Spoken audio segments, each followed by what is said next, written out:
بسم الله الرحمن الرحیم د HTML کورس په دې لړۍ کې به ان شاء الله مونږ د لومړي چپټر دویمه ویډیو کې مونږ چې کوم درسونه مونږ لرو هغه به وایو چې په دې درس کې به ان شاء الله مونږ وایو چې strong and emphasis یعنی څنګه کولی شئ چې تاسو یو ورډ یا یو پیراګراف یا تاسو یو جمله strong ولیکئ یعنی بولډ ښکاره شي. همدارنګه emphasis لکه څنګه چې نوم نه معلومیږي تاکید کول یو ورډ باندې چې په لیکلو کې واضح معلوم شي هغه به مونږ څنګه کولی شو چې د کوم ټیګ په واسطه باندې جوړ کو. همدارنګه مونږ به کوټیشن وایو چې د کیو ټیګ په واسطه باندې مونږ کولی شو چې کوټیشن مونږ د یو ورډ یا د یو جملې کې ولیکو. همدارنګه مونږ ابریویشن وایو چې ABBR ټیګ په واسطه باندې مونږ کولی شو که چېرته ابریویشن یا مخفف وي د هغه مونږ کولی شو په د ټایټل په واسطه باندې مونږ ورته بل نوم ورکو. همدارنګه اډرس به مونږ وایو د اډرس لپاره چې کوم ټیګونه دي. همچنان په آخر کې د دې ویډیو په آخر کې به مونږ وایو چې څنګه کولی شو چې یو لیکلو باندې کرښه کش کړو او ورسره څنګ کې بل لیکلو کو. یعنی معنا دا چې که چېرته شپږ اتیا لیکل شوي وي نو تاسې اویا ورسره څنګ کې ولیکئ. ډېرو ځینو کې به تاسې کتلي وي چې هغه شپږ اتیا یې کټ کړي یو کرښې ورباندې کش کړي وي خو ورسره څنګ کې لیکلي چې اویا صحیح دي خو شپږ اتیا اوس غلط دي. ښه په دې ځای کې ما ځان سره د HTML5 کورس فولډر جوړ کړی او زه راځم همدغه فولډر اوپن کوم.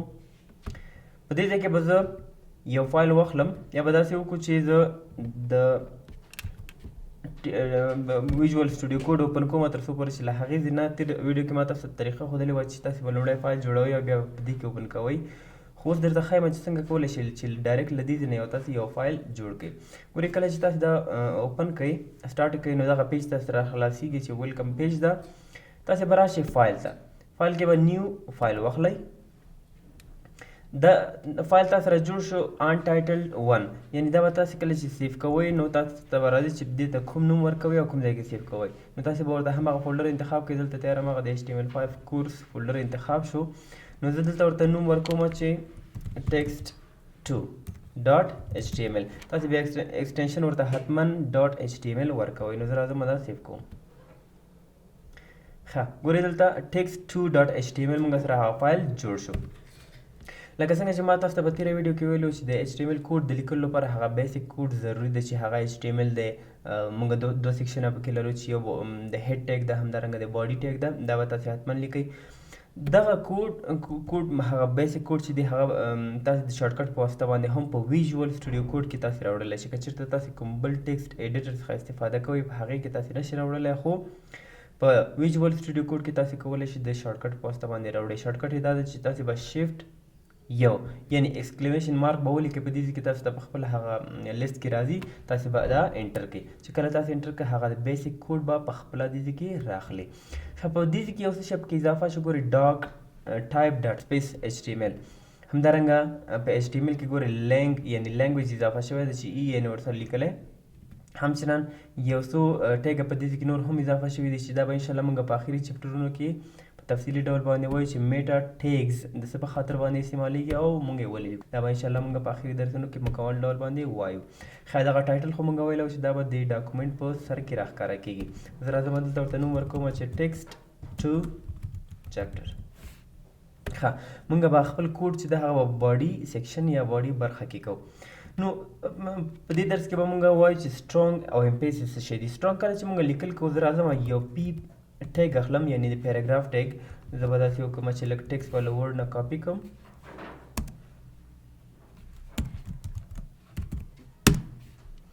زه راغلم دغه یو پیراګراف له دې ځای نه کاپي کوم د پریکټس په خاطر باندې. ښه دا مې دلته پیسټ کړو. زه به دا دلته لاندې راوړم چې تاسو ته ښکاره شي. ښه نو کله چې دا سیف کړم راشم همدغه فایل زه اوپن کړم. ګورئ text2 دلته تیار جوړ شوی. زه راځم دا اوپن کوم. ښه دا به زه لرې کړم. ښه په دې ځای کې ګورئ هغه پیراګراف چې کوم موږ ولیکه هغه دلته راښکاره شي. دا خو موږ تېرو درسونو کې ویلی وي انشاءالله تاسې به زده کړي وي. که چېرته هغه ویډیو تاسې نه یې کتلي نو هغه ویډیو حتما وګورئ. ښه زه اوس غواړم چې په دغه ځای کې دا به لږ څه زوم کړم صحیح ښکاره شي. زه وایم چې دغه ویډیو پرووایډس دا د مونږ ته strong ښکاره شي. یعنی کله چې یو څوک په دغه ډاکومنټ اوپن کړي دغه فایل اوپن کړي یا دغه پیج اوپن کړي نو په هغې د لومړی نظر ولګېږي. د هغې لپاره مونږ څه شی کوو د strong ټیګ یعنی د strong لپاره خپله مونږ strong ټیګ لرو هغې څخه استفاده کوو. نو زه راځم د دې ویډیو پرووایډس نه مخکې لیکم strong کله چې مې ولیکه دا به دلته په خپله اینډ شي نو دا د دې څخه کټ کومه د دې په آخر کې اچوم. ښه دغه ویډیو پاورفول دا به زه سټرانګ کړم نو سیف کوم. سیف کولو څخه وروسته به براوزر زه ریفرش کړم. اوس به تاسو ته ښکاره شي لکه څنګه چې موږ بولډ ټیګ لرو یا د بي ټیګ لرو په هماغه شکل باندې تقریبا دا هم کار کوي. یعنی اوس که چېرته دغه فایل څوک اوپن کړي لومړی به دې باندې نظر لګېږي نو په دې خاطر باندې موږ د سټرانګ ټیګ څخه استفاده کوو. ښه له دې وروسته موږ امپیسز یعنې ای ایم ټیګ لرو هغه هم تقریبا دې ته ورته کار کوي. زه راځم تاسو به عملي وګورئ چې دا کوم ډول باندې کار کوي. زه راځم دغه هیلپ یو دا زه غواړم چې امپیسز یا ای ایم ګورئ کله چې ای ایم تاسو لیکئ په دې کې ریکمنډډ کې درکې په ویجوال سټوډیو کوډ کې نو کوډ تاسو په ډېر په راحته لیکلی شي په دې کې. ښه دغه ای ایم دلته تیار کلوز شو زه به دا له دې څخه کټ کړم او دلته به یې پیسټ کړم. زه راځم دا سیف کوم. سیف کولو څخه وروسته به براوزر زه ریفرش کړم. ګورئ اوس په کوم شکل باندې ښکاره کېږي داسې موږ ته ښکاره کېږي. نو کله چې زه براوزر ریفرش کړم دا به اوس په دې شکل باندې ښکاره کېږي. یعنې امپیسز یو قسم تاکید کول په د ګرامر له لحاظه البته نو دا اټالیک ولیکل شو لکه څنګه چې موږ آی ټیګ لره د اټالیک یا د کوږ لیکلو لپاره په همدې شکل باندې تقریبا هم دا هم کار کوي. ښه له دې وروسته موږ وایو کوټیشن.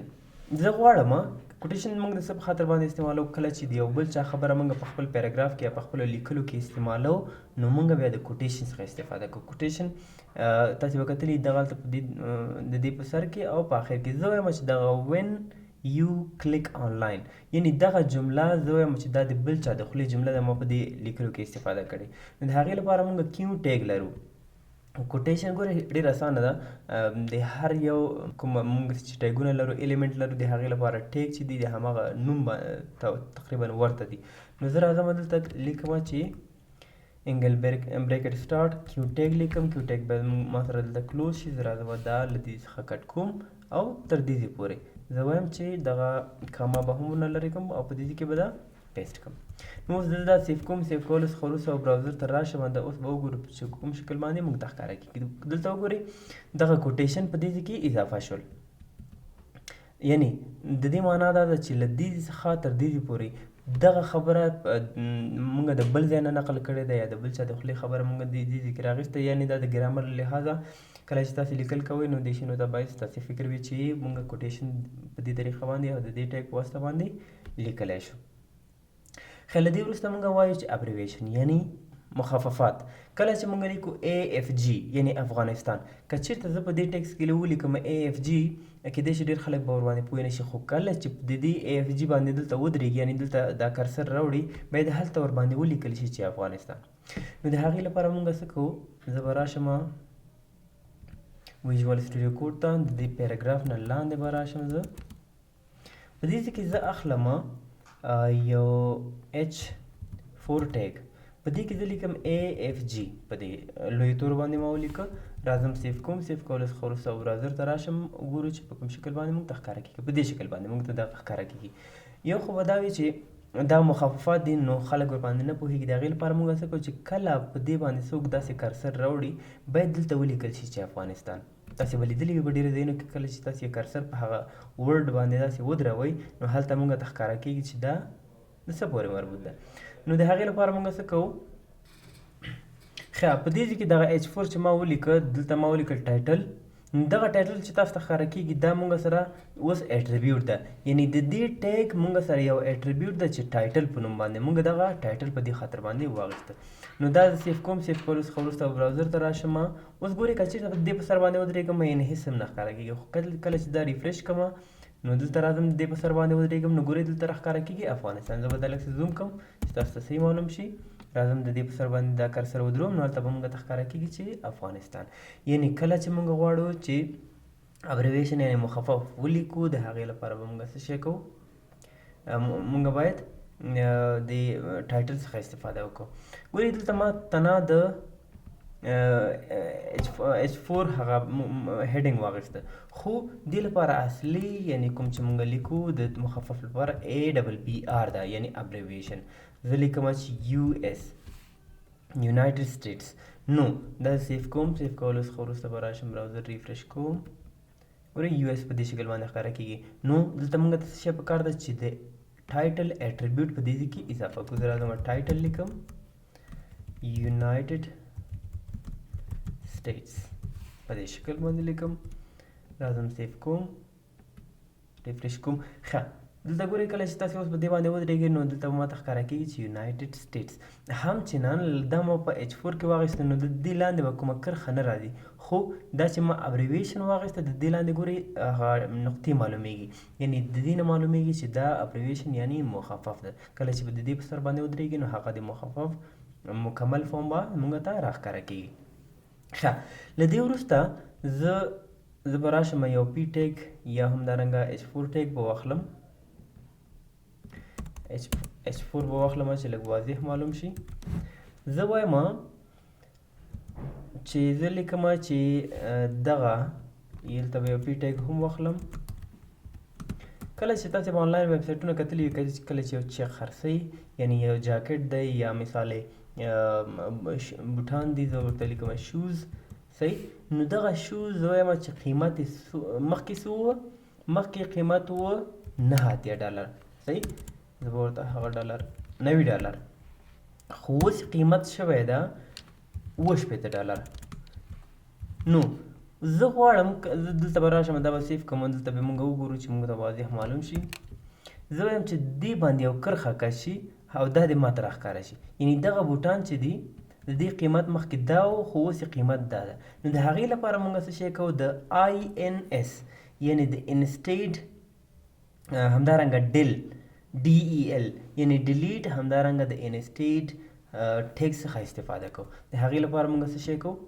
زه په دې کې لیکم DEL یعنی ډیلیټ پاکول صحیح زه به در راشم د دې په آخر کې به واچوم او په دې کې لیکم INS صحیح دا په دې کې کلوز کوم دلته به کلوز شي دا به راوړم دې کې نو کله چې دا سیف کوم سیف کولو څخه وروسته براوزر ته راشم ریفریش کوم نو اوس به موږ ته په کوم قسم باندې معلومیږي په دې شکل باندې معلومیږي یعنی دغه بوټان مخکې په $90 و خو اوس نه دي اوس په څو دي اوس په $80 باندې نو داسې به کېدای شي مختلف ویب سایټونو کې کتلي وي کله چې آنلاین یو څه شی خرڅوي نو هغوی اکثره له دې څخه استفاده کوي نو څنګه کولی شي تاسو دا ولیکئ د دغه ټیګونو په واسطه باندې یې لیکئ ښه نو دا و زموږ د HTML کورس لومړی چپټر چې موږ پکې هغه دوه ویډیوګانو باندې تقسیم کړی و چې یو ویډیو موږ مخکې اپلوډ کړې ده چې تاسو کولی شئ چې هغه ویډیو لومړی وګورئ که هغه تاسو نه وي کتلي بیا دا وګورئ نو له دې وروسته به موږ وایو دویم چپټر به موږ شروع کوو چې لیست یعنې څنګه کولی شئ تاسو په HTML کې لیستونه جوړ کړی شئ که ویډیو مو خوښه شوي ویډیو در سره لایک کړئ تر څو پورې چې زما یوټیوب ویډیوګانې نورو ته هم ورسیږي او همدارنګه یوټیوب چینل ته که نوي راغلي یاستئ یوټیوب چینل در سره سبسکرایب کړئ تر څو زما هره ویډیو تاسو ته په خپل وخت در ورسیږي اوس لپاره ښه وخت ولرئ الله مو شه